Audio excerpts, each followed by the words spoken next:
Web Summit Qatar, in association with CNBC TV 18.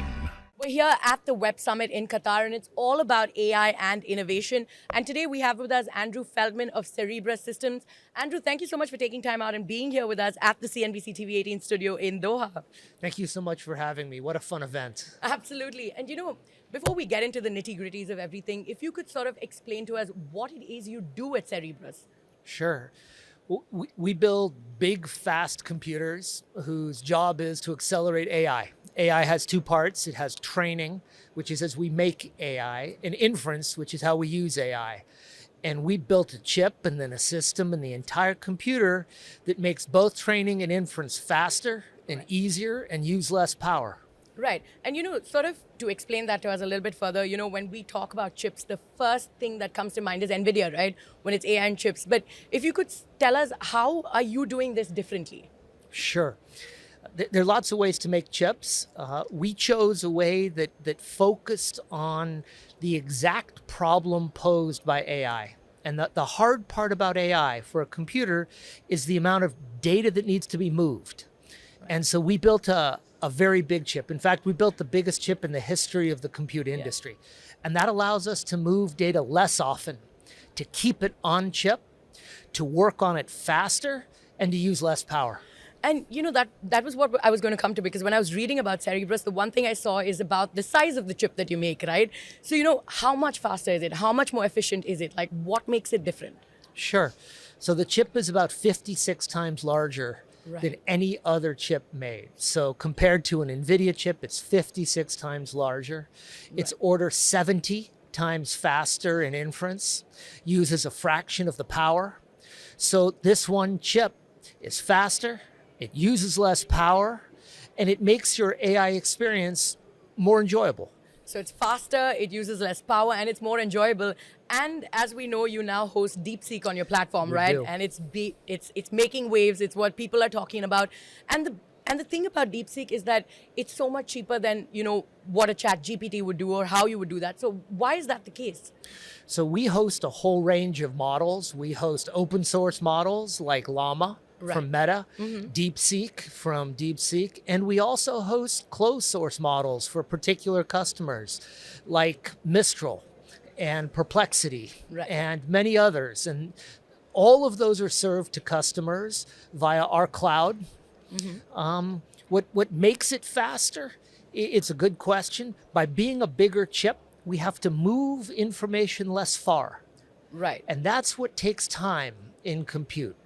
And so these big chips move information more quickly, using less power. And as a result, all these different models, whether it's DeepSeek or Llama or Perplexity or LeChat from Mistral, all of them provide a better user experience. Right. And, one of the things that comes up is also about accuracy, right? Like, for instance, on DeepSeek, there are certain questions that you can't sort of ask or you won't get an answer to. So how does someone circumvent that, when so much information is being passed through? Sure, it's a good question. When you use AI, I encourage you not to give up your common sense. And so I think these are amazingly powerful things, but they don't replace our common sense.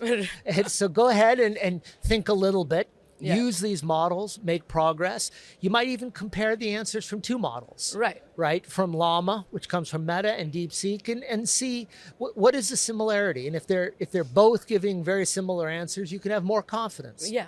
So common sense is what we need to use when we're using all of these AI models, right? I think that's right. But another question that comes up is then about privacy and security, right? When it comes to AI, when it comes to how you're using it and the information that's being passed through.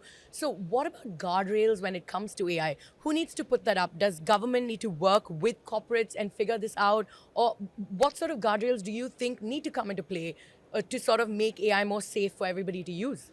Well, I think that's a bigger question than we have time for today. But I think the following.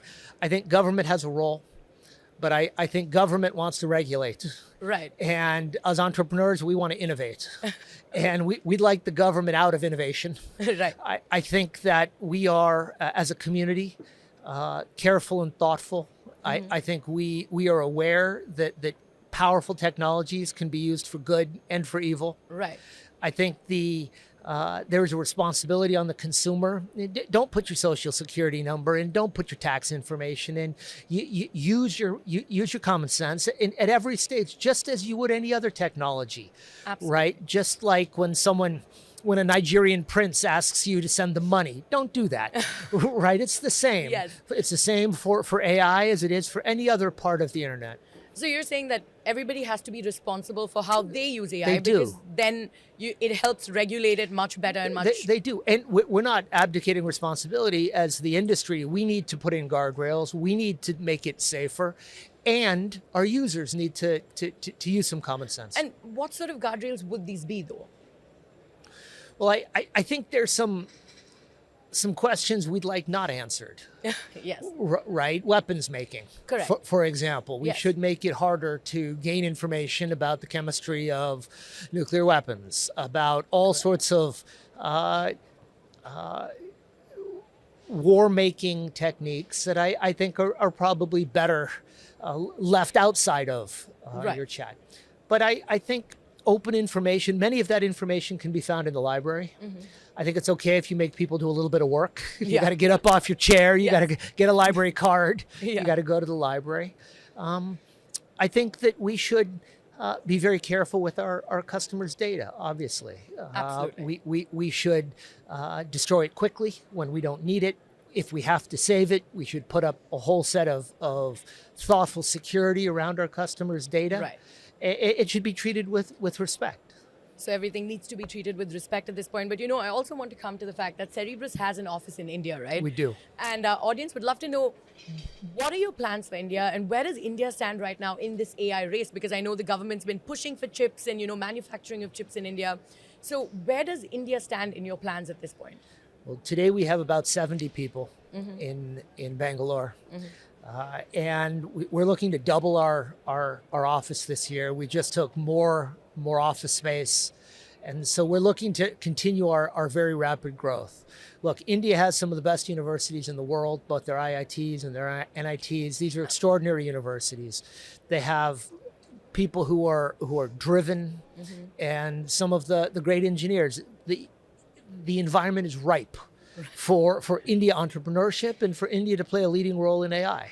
Absolutely, and India is ripe for that opportunity. Are you opening more offices in Bangalore? Are you looking at other places We across are the country? right now. We're growing our office in Bangalore. Right. We do have a handful of guys in Hyderabad.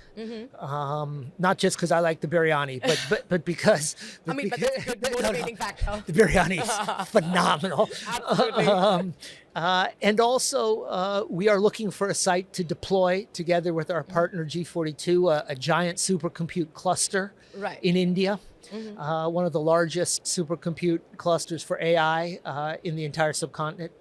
And so we'd like to make a commitment of size, of people, of compute. I think there's tremendous opportunity there. So your India plan for the next 2 years? Oh, I think in 2 years we should have 350 or 400 people in our India office. I think we'd like to have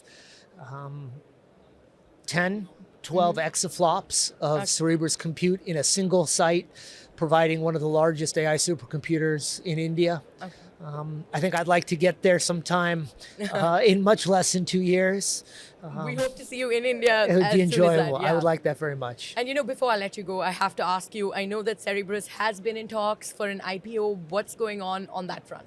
Look, we filed our S1, and beyond that, as you know, I'm not permitted to say. I thank you for asking nonetheless, but good stuff to come. Absolutely. All right, Andrew, thank you so much. It's been a pleasure having you on our show today. Thank you so much for having me. Be well now. Yeah. And with that, we'll be back with more news and updates.